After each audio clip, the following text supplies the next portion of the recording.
Sentados mesmo, vamos ler ali.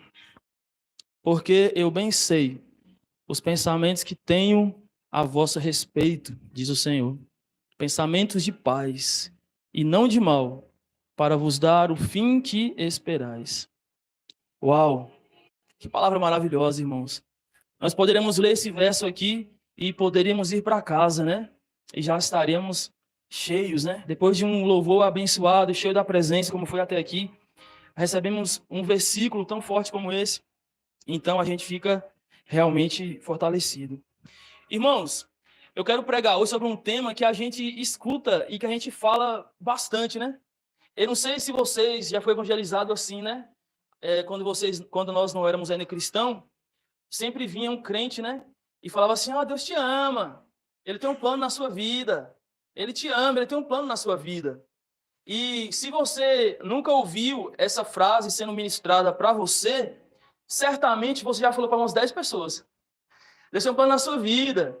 Deus tem um plano para a sua vida. E sabe, irmãos, isso não é mentira.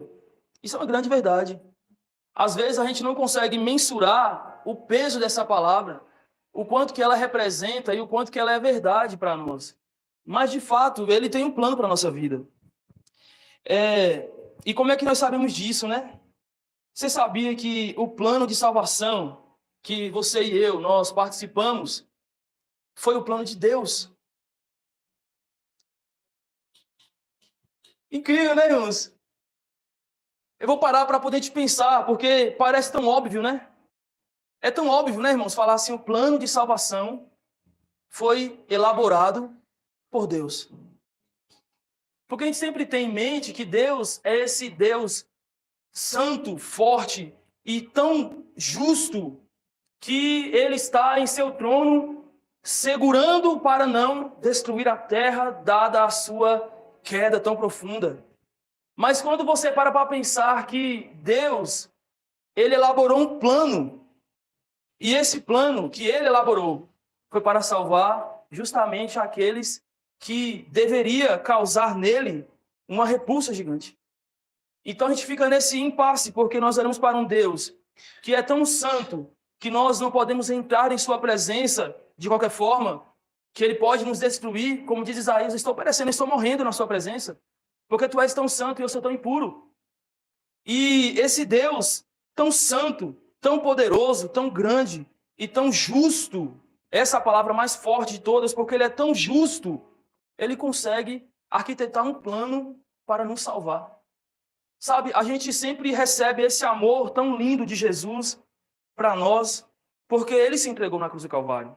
E a gente consegue entender o amor de Deus através do sacrifício de Jesus. Então, quando nós olhamos para a cruz, nós conseguimos receber esse amor em nosso coração. Mas nós precisamos olhar para além da cruz, para atrás dela, para de onde ela surgiu. E quando nós olhamos para lá, nós percebemos que o amor que é expresso em Cristo na cruz do Calvário, ele tem início no próprio Criador de todas as coisas. Então, esse Deus que é tão justo e que parece estar tão distante e que enviou o seu filho que morreu por nós, mas o plano continua sendo dele. O ideal, a ideia, o projeto continua sendo dele, partiu dele, ele elaborou. E aí, vamos lá Vamos refrisar esse versículo, né? Eu anotei aqui algumas partes, eu não quero avançar ainda não, a gente começou agora, mas eu quero só fortalecer esse versículo na nossa mente. Na NVI, diz o seguinte, a gente leu a versão Almeida Corrigida e Fiel, que foi a que a gente leu primeiro, mas vamos ler agora a NVI, diz assim: porque sou eu que conheço os planos que tenho para vocês, diz o Senhor, planos de fazê-los prosperar e não de lhes causar dano, planos de dar-lhes esperança e um futuro. Na nova linguagem de hoje, diz assim, e essa aqui é bem clara mesmo: sou eu, só eu, conheço os planos que tenho para vocês, prosperidade e não desgraça, e um futuro cheio de esperança. Sou eu, o Senhor, quem está falando. Eu pesquisei sobre as possíveis variações dessa palavra pensamento e planos. Na que a gente leu inicialmente, diz que ele sabe os pensamentos. Nas outras duas fala sobre planos, mas no geral é pensamento. Fica comigo, irmãos, para a gente poder entender. E aí, as possíveis variações do hebraico para essa palavra é pensamento, ideia, meditar, considerar, valorizar, honrar, querer, examinar, intencionar, considerar e premeditar. Aí você imagina que Deus, irmãos, olha só, vamos imaginar aqui juntos, Deus está em seu trono exaltado, soberano, glorificado, tão magnífico, tão glorioso, tão incrivelmente alto, e nós não temos como mensurar a sua grandeza. E esse Deus tão elevado está pensando, ideando, meditando, considerando, valorizando, honrando, querendo, examinando, intencionando, considerando e premeditando coisas ao meu e ao teu respeito. Eu não sei se você consegue entender a profundidade disso.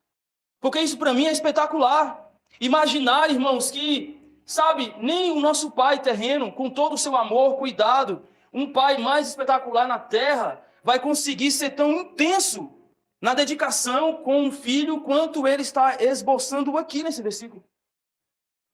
Pensamento, ideia, meditação, considerando, valorizando, honrando, querendo, examinando, intencionando, considerando e premeditando. O quê? Aí a gente vai ler novamente. Os pensamentos a vosso respeito, diz o Senhor, de fazê-los prosperar e não lhe causar dano, planos de dar-lhes esperança em um futuro, para que vocês tenham o fim que vocês desejam. Sou eu, o Senhor, quem está falando. Aí você pode parar para pensar, e aqui está esse primeiro início, né, essa introdução, desse Deus tão elevado, como eu já disse, está ponderando a sua vida, a minha e a sua vida. Vamos avançar. João 3,16 diz assim: porque Deus amou o mundo de tal maneira que deu. Observa que a palavra diz que quem amou o mundo de uma maneira extraordinária não foi o Filho, ainda que ele tenha amado, mas ele diz que Deus amou o mundo de tal maneira que ele deu o seu único Filho, para que todo aquele que nele crê não pereça, mas tenha a vida eterna. A gente não precisaria aqui de tantos versículos para poder entender o que está dito aqui, o que está declarado aqui, de que esse plano da salvação, da redenção, o plano da crucificação, ele é um plano de Deus. E está muito claro aqui. Mas vamos seguir. Em Mateus 26, versículo 39, diz assim: indo um pouco mais adiante, falando sobre Jesus, prostrou-se com o rosto em terra e orou. Abre aspas.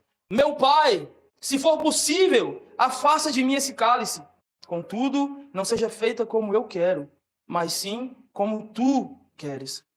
Esse momento aqui é quando ele está orando sobre ir ou não ir para a cruz. Sobre morrer naquele modo tão cruel ou não morrer. E Cristo, ele está ali orando com sua alma aflita. A palavra vai nos dizer que ele suou sangue, tamanha a sua aflição. E nessa oração, Jesus, como homem tomado por um terror, por um pavor do que viria, ele ora e diz: Pai, se for possível, passa de mim esse cálice sem que eu beba. Todavia, não seja feita mais a minha vontade, mas conforme o Senhor, tu queres. Então a gente volta mais uma vez para além da cruz, para o autor e para o tutor do plano e do objetivo da crucificação, o Pai, Deus, o Criador. E em Isaías 53, 10 diz assim: o Senhor Deus diz, olha o que Deus diz: eu quis maltratá-lo, quis fazê-lo sofrer. Ele ofereceu a sua vida como sacrifício para tirar pecados, e por isso terá uma vida longa e verá os seus descendentes. E ele encerra o versículo falando assim: ele fará com que o meu plano dê certo. Eu acho essa versão aqui espetacular, irmãos. Eu achei espetacular esse encerramento. Esse aqui é da linguagem de hoje também. Eu vou ler novamente. Ele fala assim: o Senhor Deus, olha que está falando é Deus. Isso aqui é uma profecia de Isaías, muito antes de Jesus. E ele fala: o Senhor Deus diz, eu quis matá-lo, quis fazê-lo sofrer. Ele ofereceu a sua vida como sacrifício para tirar pecados, e por isso terá uma vida longa e verá os seus descendentes. E encerra dizendo o seguinte: ele, Jesus, fará com que o meu plano, o plano de Deus, dê certo. Então a gente começa a observar aqui, irmãos, que não tem para onde a gente correr. Por mais que a gente já soubesse disso e que eu não trago nenhuma novidade para vocês, amém? Não é novidade nenhuma isso aqui, irmãos, eu sei que não é. Mas eu quero só trazer raízes profundas em nosso entendimento sobre um tema tão natural para nós cristãos e tão lógico que é: o plano inicial sempre foi de Deus.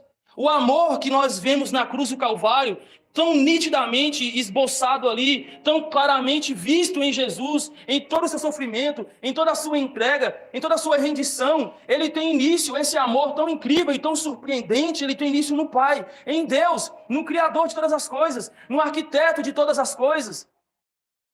E aí a gente se pergunta, por quê? A quem Deus quer impressionar? A quem Deus quer chamar a atenção? Existem outros seres semelhantes a Deus que estão assistindo Deus com o seu plano mirabolante? Existe uma plateia celestial que estão ali observando Deus para aplaudi-lo pelos seus feitos? Será que Deus está fazendo isso para ser glorificado, para ser enaltecido? Será que Deus quer apenas glória em seu plano?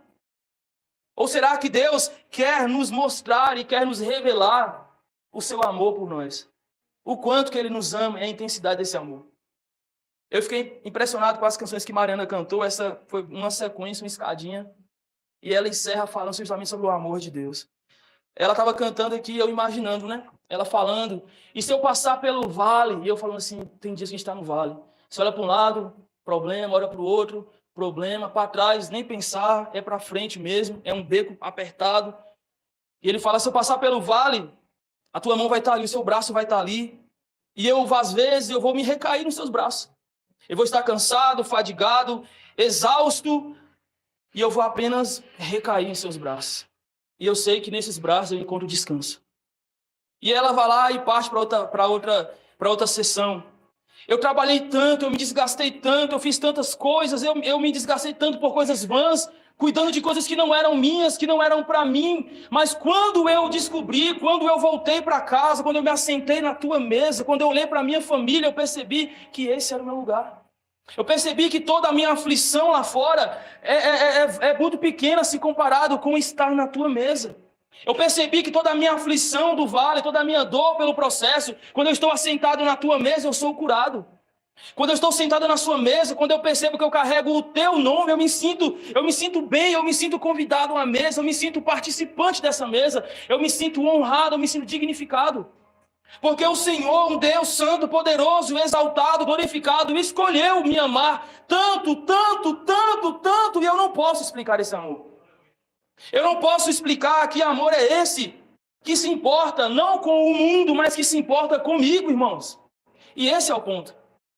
Esse é o ponto crucial. É você perceber que o amor de Deus, ele alcança todo o mundo. Mas eu não preciso pensar agora no mundo. Eu tenho que pensar apenas sobre mim. Nesse ponto agora, eu quero que você pense apenas isso. Você olhar para a magnitude de tudo em sua volta. Tudo em sua volta. Eu outro dia, uns anos atrás, um vídeo muito famoso do Enéas, ele fala assim que nada é simples, né? Que até uma gota de água é muito complexa. E você olha para tudo em sua volta, toda essa complexidade de tudo que está em nossa volta, tudo tão difícil. Você não consegue fazer uma folha de papel, irmãos. Talvez nem alguns saibam fazer, mas a maioria não sabe fazer uma folha de papel. A Bíblia fala assim, você não sabe nem pintar o seu cabelo de branco ou de preto. Você não pode acrescentar um dia na sua vida. Ou seja, tudo em nossa vida é complexo demais. E Ele está cuidando de cada detalhe. Ele deu uma ordem, seu poder rege todo o universo. E toda essa complexidade em nossa volta, parar para entender que Deus se importa com você especialmente. Comigo especialmente. E que Ele tem um plano para a nossa vida. Vamos seguir, irmãos. Jesus fez questão de executar o plano do Pai. João 6,38 fala assim, porque eu desci do céu, não para fazer a minha vontade, mas a vontade daquele que me enviou. E aí, volta para aquela parte, né? Por que Deus quis enviar seu Filho para nós, se Ele não tem ninguém para impressionar? E eu botei aqui 6 pontos, eu quero compartilhar com vocês para a gente poder refletir. E os pontos são os seguintes. Pensa comigo, irmãos. É tão difícil, às vezes, conceber que tudo isso foi por amor. A menos que você tenha uma explicação lógica para poder dizer para mim por que um Deus tão longe, tão poderoso, tão elevado, tão alto, quis estar perto, quis se preocupar comigo e com você, com cada um de nós aqui. Intencionalmente preocupar com cada fio do nosso cabelo. Aí ele fala, e eu disse, é tão difícil, às vezes, conceber que tudo isso é por amor. A gente sai daqui, irmãos, e fala assim, cara, Deus me ama. Às vezes as pessoas não me olham com um olhar de amor, as pessoas não veem em mim valor, às vezes eu não me sinto valorizado ou enfim, não interessa as palavras que possam vir em nosso entendimento, mas em você sair desse contexto das pessoas e entender que o mais importante te ama e que você não pode pagar e nem ele espera nada desse amor. Isso é difícil de conceber, mas quando você consegue enfim conceber esse amor, não apenas na palavra, mas na sua intensidade, na sua verdade, no seu interior, o sentimento, a compreensão. Sabe, essa segurança de você saber que o teu pai te ama, que o teu pai ele te ama, que você erra, vacila, você peca, você tropeça, mas o amor dele continua sendo o mesmo, não aumenta e nem reduz. Que o plano dele continua sendo o mesmo, ele não muda, ele não reorienta o seu plano, é o mesmo do início ao fim. De saber que antes de nós nascermos neste mundo, nós nascemos no coração dele. Entender que nós nascemos nele primeiro e que ele sabe exatamente todos os nossos dias. E compreender que ele nos ama. Talvez você precisa hoje entender que ele te ama. Talvez o que você poderia ouvir hoje aqui, irmãos, uma igreja com tantos crentes reunidos, com tantos, aqui não tem nenhum descrente, todos nós somos salvos aqui, e talvez o que nós precisamos lembrar hoje é apenas que ele nos ama. Que Deus nos ama. Que ele nos ama. Que ele está cuidando, que ele tem pensamentos ao meu e ao teu respeito. Que ele tem intenções e projetos, planos específicos para cada um de nós. Que ele não está apenas lá do céu e deixando tudo fluir, e ele não está preocupado apenas com o final, ele está preocupado com o processo. Ele não está olhando apenas, ok, entreguei o meu filho, estou aqui agora irado, não vou matar essa raça de humanos, vou ficar aqui me segurando até que chegue o final, mas quando chegar o final, ninguém segurará o meu furor, porque é isso que diz em Apocalipse, ele vai derramar a sua ira sobre a terra. Mas enquanto esse dia não chega, o nosso Deus não é furor, o nosso Deus não é ira. O nosso Deus não é a sua vontade de lançar a raça humana que o tanto desprezou em um lugar terrível. Não. Não é essa a figura que Deus quer que nós tenhamos a respeito dele. Não é essa a imagem que Deus quer que nós tenhamos sobre ele, não agora e não nunca. Porque a vontade de Deus, eu vou ler para vocês aqui, eu ia ler depois, já vou ler desde já. Em João 3, 6, 39, fala assim: e a vontade do Pai que me enviou é esta, que nenhum de todos aqueles que ele me deu se perca, mas que o ressuscite no último dia. E no 40 ele repete, ele fala assim: porquanto a vontade daquele que me enviou é esta, que todo aquele que vê o Filho e crê nele, tenha a vida eterna, e eu o ressuscitarei no último dia. Agora vamos observar algo, irmãos. Ele fala assim, no versículo 40, no finalzinho, que todo aquele que vê o Filho. Quem já viu o Filho aqui, irmãos? Quem já viu o Filho aqui, irmãos? Quem já viu o Filho aqui, irmãos? Pelo amor de Deus, fica comigo, irmão. Me ajuda a pregar, me ajuda. Que todo aquele que vê o Filho e crê nele, tenha a vida eterna. Aí ele fala, e eu o ressuscitarei no último dia. Espera aí, então, que todo aquele que nele crê, tenha a vida eterna? Será que nós já podemos considerar em fé que nós já temos a vida eterna aqui, agora, hoje? Porque salvação é por fé, então eu tenho que crer que eu sou salvo. Então, será que eu posso celebrar, me alegrar e ter convicção de que eu já sou salvo em Jesus Cristo? Que eu já tenho uma vida eterna vibrando em mim, no meu espírito? Essa carne, não, mas o meu espírito, sim, já está, a minha alma já está salva, sendo recuperada, salva em Jesus Cristo, eu já vivo a vida eterna. Ele fala, e no último dia eu ressuscitarei. Então, se eu estou vivendo a vida eterna, eu tenho que me preocupar com Deus que vai derramar a sua ira na terra, ou eu tenho que me preocupar com Deus que me vê com olhos de amor? Eu estava meditando nisso aqui e escrevendo isso aqui ontem à noite, e algo veio ao meu coração muito forte. E eu até risquei lá no papel, não está aqui o desenho, e eu coloquei assim: aqui está o amor. A gente, quando vai ministrar o evangelho na rua, a gente fala, Deus te ama. E aí, chegamos num ponto onde nós temos que completar a frase e falar assim, olha, Deus é amor, mas ele também é? Que, irmãos, me ajuda. Vocês estão aqui? Me ajuda, irmãos. Ele fala assim, ó, Deus, a gente fala pro pessoal, Deus é amor, mas ele também é? Justiça. Só que quando a gente fala assim, Deus é amor, mas ele também é parece que a gente está ameaçando, né? Ó, Deus é amor, mas ele também é justiça. Não assusta? Deus é amor, mas ele também é justiça. E é verdade, irmãos. Para aqueles que perecem, a justiça de Deus é terrível. Para aqueles que perecem, a justiça de Deus é assombrosa. Mas para nós não. Para nós não, irmãos. E aí, a justiça de Deus é como se tudo se baseia inicialmente no amor. Vamos lá, Deus nos amou. E aí ele enviou o seu Filho ao mundo, para que o seu Filho trouxesse para a terra a sua justiça. A justiça que era inevitável, ela viria de qualquer jeito. Mas ele trouxe uma justiça diferente. A justiça que nos faz ser visto por Deus com o olhar de amor. Então existe uma justiça no final. Mas a justiça que nós estamos enfrentando não é a do final para lá, mas é a do final para o seu amor. Então o amor de Deus está aqui. E a sua justiça está aqui. E nós estamos abraçados por isso. Pelo seu amor e pela sua justiça. Os que estão fora podem ser amparados pelo seu amor, mas ainda não estão abraçados pela sua justiça, que foi revelada em Jesus. Estão abraçados pela justiça do final, da ira de Deus, mas nós não. Nós não. Quando olhamos para a justiça de Deus, temos que ver também o seu amor. A proporção do amor de Deus é a mesma da sua justiça para nós. Somos amparados e abraçados pela justiça de Deus. Mas eu disse que nós temos 6 pontos para refletir. O primeiro eu já falei, é tão difícil, às vezes, conceber que é tudo por amor.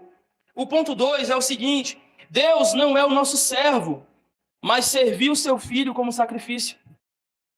Deus, ele não é o nosso servo. E por que temos que pensar isso, irmãos? Porque nós não podemos ter em mente que nós somos semideuses. Que nós somos tão importantes assim. Não, não é sobre isso. Que nós somos tão elevados assim. Não, não é sobre isso. Porque nós temos que observar aqui, não é o quanto eu sou importante, mas é quanto o amor de Deus é alto. Não é quanto eu sou importante, mas o quanto o amor dele é surpreendente. Não é o quanto eu sou incrível, mas é o quanto a sua justiça é maravilhosa. E esse é o ponto 2. Deus não é nosso servo, mas serviu o seu Filho como sacrifício. Ponto 3. Eu coloquei assim: a gente às vezes fica nessa crise. Se Deus está distante ou se ele está perto. Se ele me ama ou se ele está irado comigo e vai me castigar. Eu já falei, já acabei adiantando esse ponto, né? Mas é isso. A gente fica nesse impasse, né? Se Deus me ama ou se Deus está irado. Se Deus vai me abraçar, me abençoar ou vai me castigar, se ele vai me punir. Porque eu sou tão falho, eu sou tão errado, eu erro tanto. Então esse Deus justo vai fazer comigo.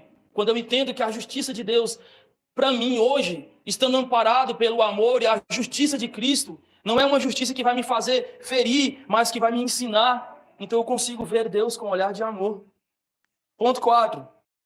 Eu já falei isso aqui. Porém, não se trata de o quanto somos importantes, porque não somos, mas do quanto Ele nos ama. Vamos para o ponto 5. Trata-se do quanto Ele é fiel e justo, e de que não nos criou para uma eternidade longe, mais perto dele. Uau, irmãos. Que incrível imaginar isso. Imaginar que Deus, quando Ele nos criou, e Ele nos criou, irmãos, lá no Éden, mas Ele nos criou, a cada um de nós. E quando Ele nos criou, Ele não nos criou para viver longe, mais perto. Meu Deus, como é que pode, Senhor, Tu ser tão perfeito, incrível, poderoso, e me criou para estar perto? E não longe, mais perto. E não distante, mais perto. Irmãos, se nós conseguirmos sair daqui hoje com uma fração de um entendimento, eu creio que nós já temos essa fração, mas se nós elevarmos essa fração de entendimento, sair daqui hoje com uma consciência muito mais segura, muito mais enraizada, muito mais profunda, de que Deus nos ama e está planejando para nós, com objetivos específicos, um futuro que determinará a nossa alegria, o nosso contentamento, não apenas lá, mas aqui ainda. É você pegar a palavra de Jesus e falar assim: olha, aqueles que deixaram tudo, ainda nessa vida terão 100 vezes mais. E nós olharmos e falarmos assim: Deus, mas cadê as 100 vezes mais? Vamos chegar lá. Mas o fato é que existe isso, irmãos, para nós. Deus não está irado com você. Deus não está irado comigo. Deus não vai nos punir. Deus não vai nos penalizar. Deus não está revoltado em seu trono, cuspindo fogo contra nós. A sua justiça severa, firme, forte, a sua cólera, como diz em Apocalipse, vai descer sobre a terra. Não ficará pedra sobre pedra, tudo será nivelado. Deus virá, sim, ok, amém. Mas quanto a mim, quanto a você, A sua justiça está amparada e abraçada em seu amor. Vamos avançar, irmãos. Já estou finalizando já. Pô, vamos acabar cedo hoje. Já o pastor disse amém ali. Eu falei, vai acabar, o pastor disse amém. Eu sei, pastor, eu sei. Amém, irmãos. Vocês estão aqui, irmãos? Glória a Deus. Vamos lá. Eu já falei isso aqui, irmão. Eu estou adiantando a pregação todinha. Mas o ponto 3 é que Deus não está irado conosco. É dele o plano. Eu já falei, né? Então vamos adiantar o ponto 4. Diz assim, é necessário se relacionar com o dono do plano para contribuir com o plano. Uau, irmãos. Eu estou bem aqui, ó, pregando e olhando para a fotinha aqui, ó. A irmãzinha está aqui me ajudando a pregar. Amém. Vamos lá. Mateus 3:13 diz assim, e a gente entra nessa parte ali, né? Da imagem. Mateus 3:13.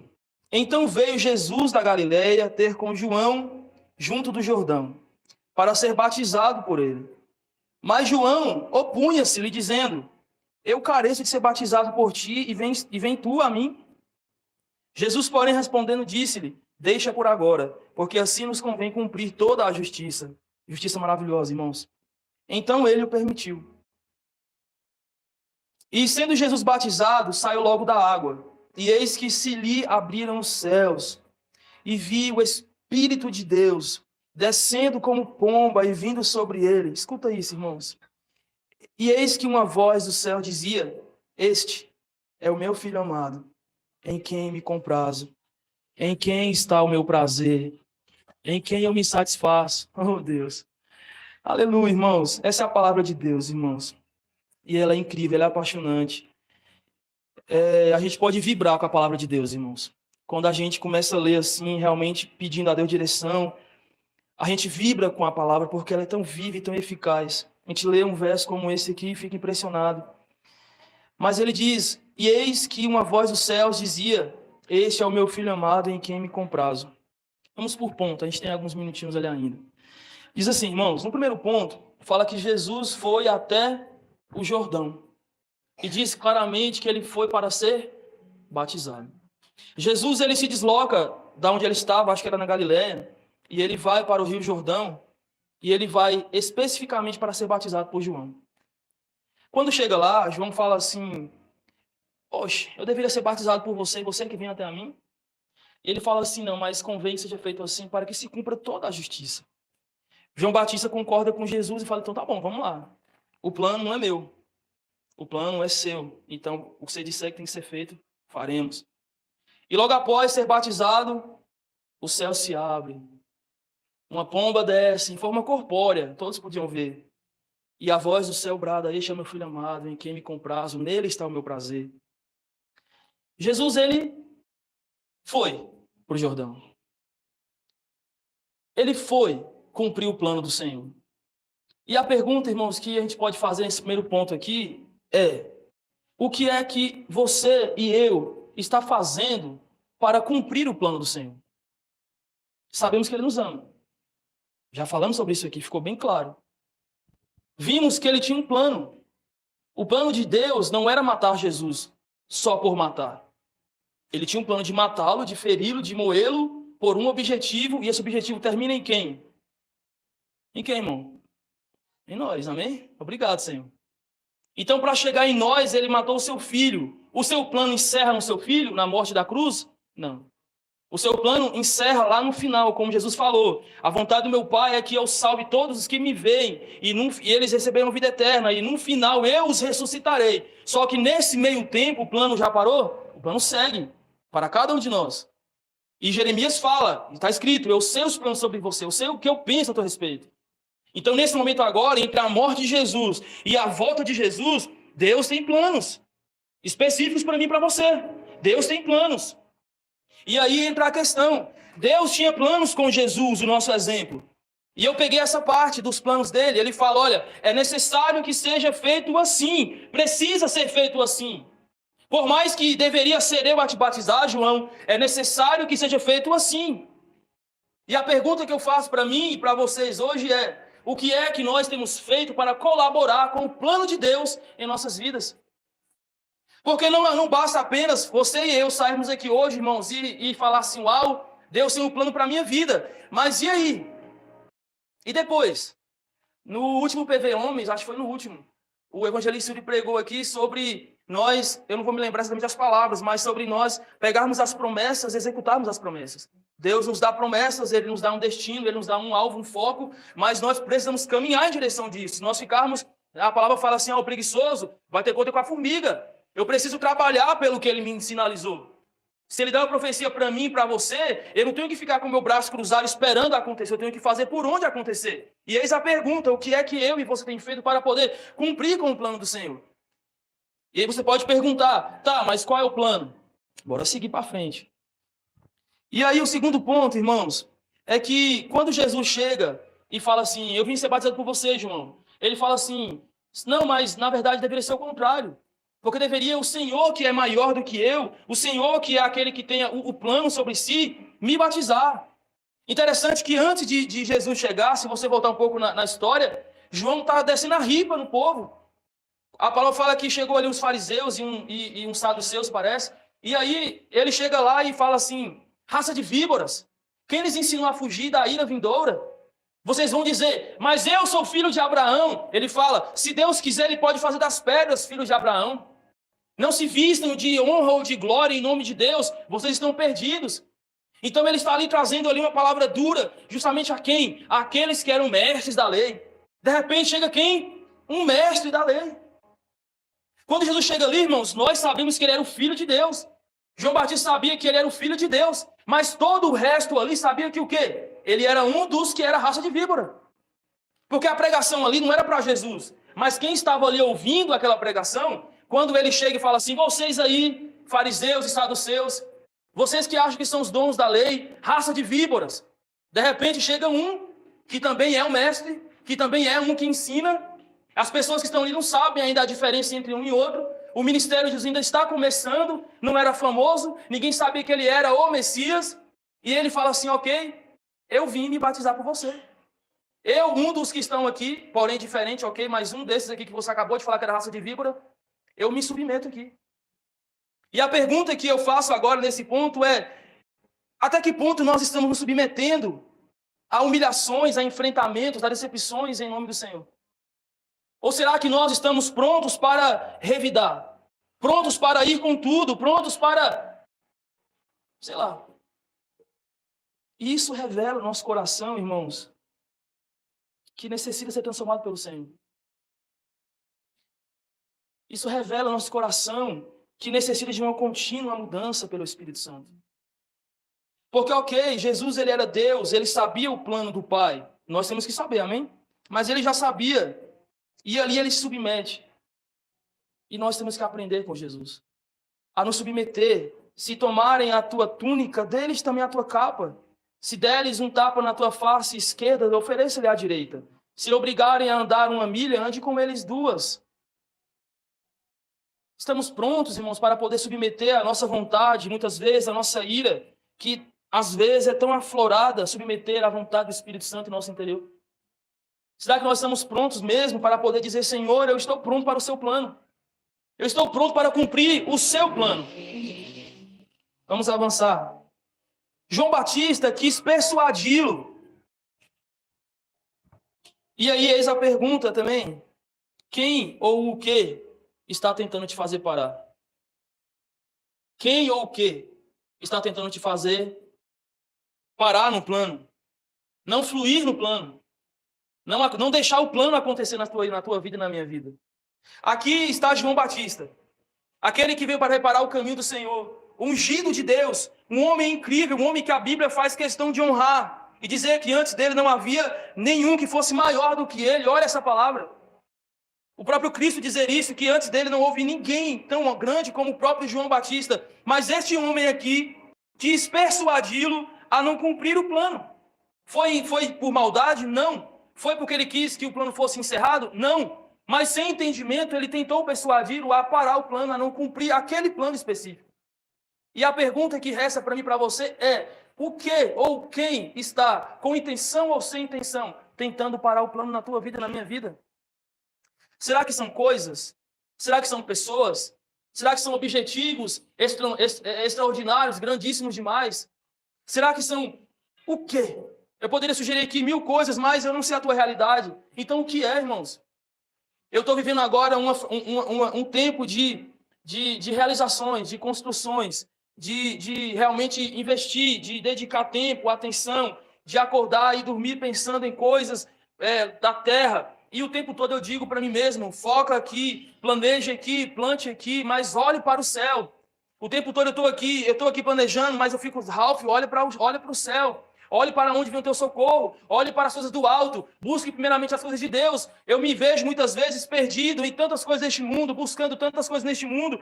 E eu passo 1, 2, 3 dias com a minha vida tão rasa com Deus. E eu fico ali tão aflito, tão angustiado, tão entristecido. Eu falo assim, Deus, eu estou tão fraco na fé. Me ajuda, Senhor. E eu vou me ajoelhar para orar. As palavras somem, fica um vazio na mente. E eu fico ali insistindo. E dizendo, Senhor, me socorre, me ajuda, me ampara, me abraça, vem com o teu fogo, vem aqui me sacudir. E eu falo assim, eu tenho que jejuar mais, eu tenho que ler mais a Bíblia, eu tenho que fazer mais devocional, eu tenho que gastar mais tempo com o Senhor, eu tenho que parar de pecar, eu tenho que parar, eu tenho que fazer, eu fico lutando, irmãos, e essa aflição do nosso espírito com a nossa alma o tempo todo. Para quê? Para no final, a gente poder chegar num momento como esse aqui, onde as coisas e as pessoas, por bem ou por mal, tentam nos parar. E nós dissermos, é necessário que seja feito assim. Muitas vezes eu não quero fazer, a minha carne não deseja, mas é necessário que eu fique aqui, de joelhos, dobrados. Muitas vezes querendo levantar e falando, não, eu tenho mais um assunto aqui, Senhor. E daqui a pouco o assunto encerra e eu falo assim, já pode levantar, a mente quer levantar, o corpo quer levantar. Eu falo, não, bora lembrar mais um assunto aqui. Vamos orar mais um pouco, vamos insistir mais um pouco. E eu fico ali, e depois o assunto encerra rapidinho. Eu falo, vamos pensar em outro assunto. Porque se nós não forçarmos, o apóstolo Paulo fala, eu coloco a minha carne contra a sua vontade, eu obrigo ela vai ter que fazer o que Deus quer. E nós temos que saber isso, irmãos. O que é que está nos parando? É coisas bobas às vezes, coisas triviais, coisas rasas que não nos trazem efeito algum. Eu estava hoje orando, falando assim, Deus, tem tantas coisas que são importantes na minha vida, tantas coisas que são necessárias para nós, tantas coisas que são tão indispensáveis, que são básicas para o nosso dia a dia. Só que às vezes essas coisas que são tão importantes, necessárias, que Deus deseja que nós alcançamos, são tão ruins para nós porque nos rouba o que é essencial, o que é primário em nossas vidas, o que é indispensável para nós. Comer é necessário, beber é necessário, vestir é necessário. Aí você dá uma passeada lá em Mateus 5, o 6, não tenho certeza, e ele está falando assim, olha, que susto. Vê o lírio dos campos aí, quem é que os vestem? Olha os pássaros do céu. Quem os alimenta? Se Deus cuida deles, os animais, ele faz questão de dizer isso, reduzir os pobrezinhos, os animais, quanto mais ele fará por vocês, homens de pequena fé. E a gente está tão aflito, buscando, querendo, desejando, e claro que tudo isso é importante, eu vivo isso, irmão, eu tenho 33 anos de idade agora em agosto, e tudo que eu quero é ficar rico. Quem não quer, irmão? Eu quero ficar rico. Eu quero, irmão. Eu quero ter meu carro, falar assim, eu vou entrar no meu carro e vou sair, e vai ser bênção, e vamos curtir. Todo mundo quer, eu também quero, nós queremos, e glória a Deus, teremos, irmãos. Teremos. Mas aí que está o ponto. Essas coisas têm a capacidade de nos parar. São raposinhas, são coisinhas que quando você percebe, você já está inundado delas. E o que era essencial, de fato, primário, o que era de fato importante, ficou em segundo plano. E aí a gente começa a perceber que se ficou em segundo plano, então o plano ficou em segundo plano. Então o plano que não é o nosso, mas é o de Deus, ficou para depois. Então qual é o plano, irmãos? Vamos chegar lá. Vamos lá. E por fim, João Batista perguntou, né? Ok. O mesmo João Batista que agora chega para ele, né? E pergunta se ele que era para ele batizá-lo, né, tentando parar, é o mesmo João Batista, irmãos, que mais à frente, quando foi preso por acho que era, não sei se era Herodes ou era Herodias, uma coisa assim. Esse mesmo João Batista, que agora o batiza e que vê essa pomba e que ouve essa voz, é o mesmo que alguns anos à frente, algum tempo à frente, vai mandar um dos seus servos, dos seus discípulos, perguntar a Jesus se ele era mesmo o Messias ou se deveria esperar por outro. Isso me fez nascer uma pergunta, eu falei assim, às vezes, irmãos, nós temos que nos lembrar que até mesmo pessoas que são cheias de Deus, como João Batista era, pessoas que são enviadas por Deus, porque João Batista era. Pessoas que são ungidas do Senhor, porque ele era, irmãos, salvas, cheio do poder de Deus. Ele era a própria voz no deserto, profetizado por tantos outros. Ele era o cara. Mas esse cara, ele chega e fala: será que o plano não é com você mesmo, Jesus? Será que o plano que a gente sabe que vai se cumprir é contigo mesmo? Isso me faz trazer uma indagação, mas uma afirmação sobre você e sobre mim. O plano, irmãos, que tem para Mariana, que Deus tem para ela, eu não sei. Eu não sei. E por que cargas d'água que Mariana quer os meus conselhos como decisivos para decidir? Eu não sei o plano de Deus para ninguém aqui. Então eu posso até aconselhar alguém, mas por que você tem que pegar o meu conselho e fazer disso uma verdade? Se só você e Deus sabem os planos. Eu não estou falando aqui que você não pode se aconselhar, longe disso. Eu estou falando que mais importante do que aconselhar, e é necessário, a Bíblia fala que na multidão de conselhos existe sabedoria. Então eu não estou falando para você não aconselhar, aconselho, irmãos. Mas o aconselhamento é para te fazer entender esse todo. Alguém que te ajude a olhar de fora. Alguém que te ajude a olhar alguns pontos que você na bagunça não está percebendo. Mas é só para te ajudar. Mas a decisão final, o ponto de partida, o que passo dá, é o dono do plano. É Jesus. E é por esse motivo que eu preciso aprender a me submeter. Quando a vontade, às vezes, é de fugir, eu tenho que ficar. Quando a vontade, às vezes, é de permanecer na Galileia, eu tenho que ir para o Jordão. Quando a vontade, às vezes, é de dizer, eu vou te batizar, João Batista, eu disser, me batize, por favor. É de alguém falar para mim assim, não, você tem que vir aqui. Eu falar assim, não, amigo, por favor, pode vir você mesmo. Não, mas você agora, você é o cara. Não, mas você pode vir, pode entrar. Olha, eu quero te falar que o que você está fazendo não me parece ser de Deus. Amém, irmão? Essa é a sua opinião. Eu ainda fico com a palavra e com a minha vida com Deus em oração. E você saber, irmãos, que o plano de Deus comigo com você é comigo com você. É pessoal. Não encaixa. Não cabe que outras pessoas... E repito, irmãos, eu não estou falando que você não possa aconselhar. Estamos aqui, nossos pastores são pessoas de Deus que o Senhor colocou nesse lugar, pessoas que nós estamos nos submetendo como liderança. Pessoas que podem nos levar no escritório, agora temos, e aconselhar, e pegar a Bíblia, e orar com a gente. Eu estava hoje falando com meu irmão, ele estava ontem com as questões, a gente conversou bastante, eu falei 1000 coisas para ele, e eu falei 1000 coisas mesmo que eu falo muito, vocês sabem. E aí quando foi, eu falei assim, irmão, você decidiu o quê? Eu falei assim, rapaz, falei com o meu pastor. Falei, falei. Ele falou assim, ele falou o quê? Ele falou assim, ó, Henrique, eu vou te falar assim, o que eu posso te falar é isso aqui. Agora vamos orar. Eu falei, cara, que cara sabe. Ele falou o que eu não falei, ainda falou, vamos orar. E eu falei, poxa vida, ele falou muito melhor do que eu. Eu falei 1000 coisas, ele falou só uma frase, foi melhor do que o que eu falei. Então, conselhos de nossos pastores são essenciais. Eu não estou falando contra você, contra isso. Eu estou falando sobre contra pessoas que muitas vezes nem sequer têm o Espírito do Senhor. E que nós queremos prestar ouvido e contar nossos planos, nossos sonhos. Deixar que Ele nos ajude a decidir, não faça isso. Confie no Senhor. E temos 5 minutinhos para encerrar. O quinto ponto, e eu já falei também, que eu antecipei a pregação todinha, é que o amor de Deus e sua justiça não são opostas. Elas não estão unilaterais. Elas fazem parte do plano. A gente está trilhando por um caminho de justiça, né, como eu falei.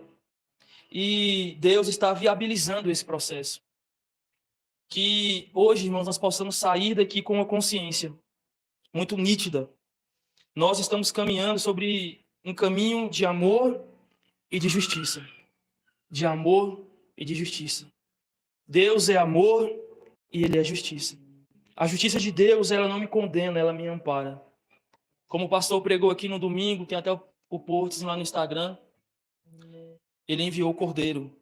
Toda a minha culpa, toda a minha vergonha, todo o meu erro, todo o meu pecado, toda a minha falha, tudo que me tornaria digno de receber toda a ira de Deus, estava sobre o Filho.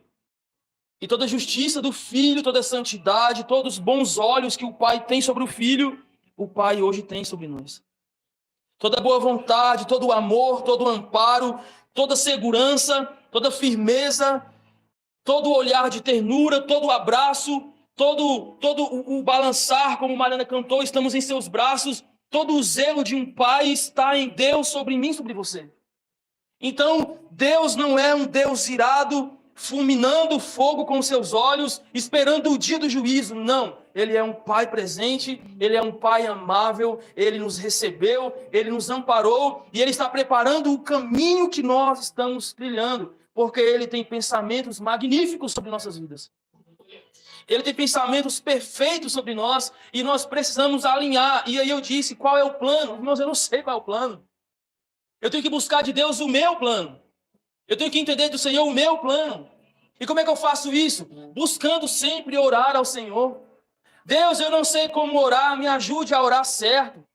Deus, estamos aqui nas terças, como o evangelista Yuri falou, nas terças. Está uma bênção aqui, está cheio de gente. Mas nós temos que valorizar mais esse tempo de oração aqui, vir mesmo e falar, Senhor, eu estou aqui, estou fraco muitas vezes, mas eu estou aqui, Senhor, eu estou aqui clamando, eu estou aqui orando, e me ajuda, me fortalece. Terça-feira que vem vou estar aqui de novo, e na próxima terça eu vou estar de novo aqui, Senhor, e na quinta-feira eu vou pregar a minha meia hora de oração, eu vou orar, e no domingo a minha meia hora eu vou orar também. Irmãos, vamos orar mais, vamos falar mais com Deus, vamos clamar mais ao Senhor. Quando formos aqui à frente, o irmãozinho começar a orar, irmãzinho ou eu, quem quer que seja, e começar a orar, vamos orar juntos, irmãos. É a hora de falar com Deus, Ele está nos ouvindo, nosso Pai que nos ama, Ele está atento à nossa oração. Nesse momento agora, Ele está ouvindo, temos que dizer, Senhor, eu estou aqui, eu vim, Senhor. Eu estava lá em casa agora há pouco, mas eu decidi estar aqui no culto e eu vim. Eu sei que Tu também veio, Senhor, eu quero dançar contigo, quero cantar canções, eu quero ouvir a Tua voz, eu quero sair daqui ministrando pela Sua palavra, eu quero ter relacionamento contigo aqui e fora daqui. E assim, enquanto nós começamos a vivenciar com Deus essa vida cotidiana, essa troca diária, começamos a perceber o seu plano dia a dia, passo a passo. O chão às vezes não vai estar firme, irmãos, mas temos que dar o próximo passo. Essa noite que eu sei que tem algumas pessoas aflitas em seu coração. Eu sei apenas porque eu sei, não é pelo Espírito não. Mas, nessa noite, permita que o Espírito Santo te lembre do que nós acabamos de ministrar aqui. Que Deus ama você. Deus ama o teu filho. Deus ama a tua filha. Deus ama o teu marido. Deus ama a tua esposa. Deus ama o teu pai. Ele ama a tua mãe. Ele ama essa pessoa que você está orando. Ele ama cada um de nós. Lembre-se que Deus ele tem um plano específico para cada uma dessas pessoas e para você também. Ele se importa com a sua dor, com o seu lamento. Ele não está necessitado de você, ele não está carente de você, ele não está dependendo de você, mas ele está plenamente disponível para você. Ele não está com a sua alma ferida, ele não está angustiado, mas ele está firme e forte como um Deus inabalável, pronto para te socorrer, esperando só você dizer, Senhor, intervém aqui.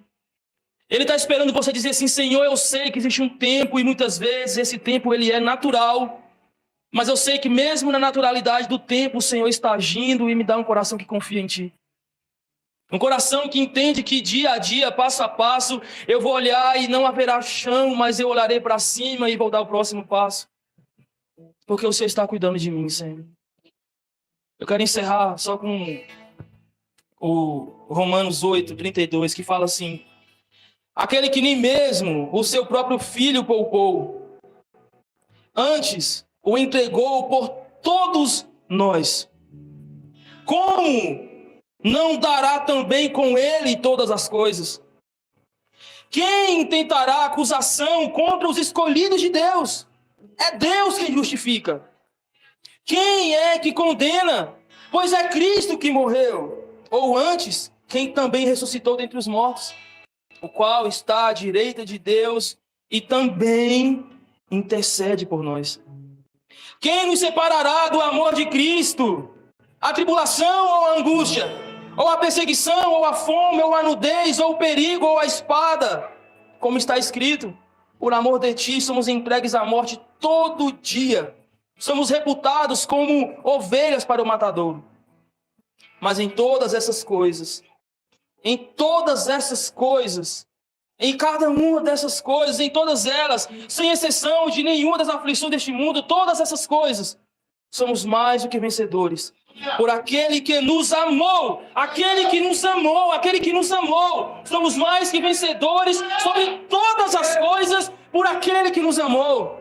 Porque estou certo, eu estou convicto, eu tenho certeza, não existe dúvida nenhuma no meu coração. Eu sei que Ele me ama e por isso eu tenho certeza de que nem a morte, nem a vida, nem os anjos, nem os principados, nem as potestades, nem o presente, nem o futuro, nem a altura, nem a profundidade, nem alguma coisa, alguma criatura nos poderá separar do amor de Deus que está em Cristo Jesus, o nosso Senhor. Obrigado, Senhor.